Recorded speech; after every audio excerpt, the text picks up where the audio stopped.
అందరికీ నమస్కారం అండి. Welcome back to Gottipati facts. August 8వ తేదీ వెస్ట్ బెంగాల్ ఒక హృదయ విదారకమైన సంఘటన అయితే జరిగిందండి. ఆ సంఘటనలో 31 ఏళ్ల సర్వీస్ డాక్టర్ అత్యాచారానికి గురై మృతి చెందడం జరిగిందండి.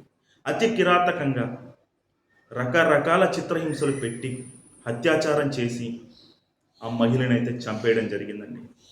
మహిళలు ఇంట్లో పనిచేస్తూ ఉంటారు, టీచర్లకు వెళ్తారు, డాక్టర్లకు వెళ్తారు, సైన్యంలోకి వెళ్ళి పోరాడుతూ ఉంటారు, విమానాలు తోలుతూ ఉన్నారు, అంతేకాకుండా అంతరిక్షంలోకి కూడా వెళ్తూ ఉన్నారు.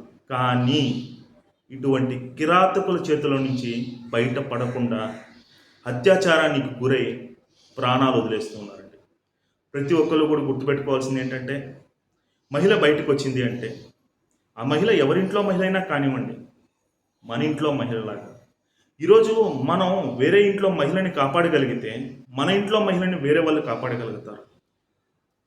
భారతదేశపు యువతలో ఇటువంటి మార్పు వస్తే తప్పితే మహిళలపైన జరుగుతున్న అరాచకాలు, ఈ అత్యాచారాలు ఇవన్నీ కూడా ఆగవు అని చెప్పి నా ఉద్దేశం అండి. ప్రభుత్వం కూడా ఇటువంటి హత్యలు అత్యాచారాలు చేసే యువతకి తగిన శిక్ష జీవితంలో మర్చిపోకూడదు. ఆ శిక్ష చూస్తే ఇటువంటి పనులు ఎవడైనా చెయ్యాలి అంటే ఉచ్చపోయాలండి. అటువంటి శిక్షలైతే భారతదేశం కేంద్ర ప్రభుత్వం వెయ్యాలి అని చెప్పి నేనైతే మనస్ఫూర్తిగా కోరుకుంటున్నా.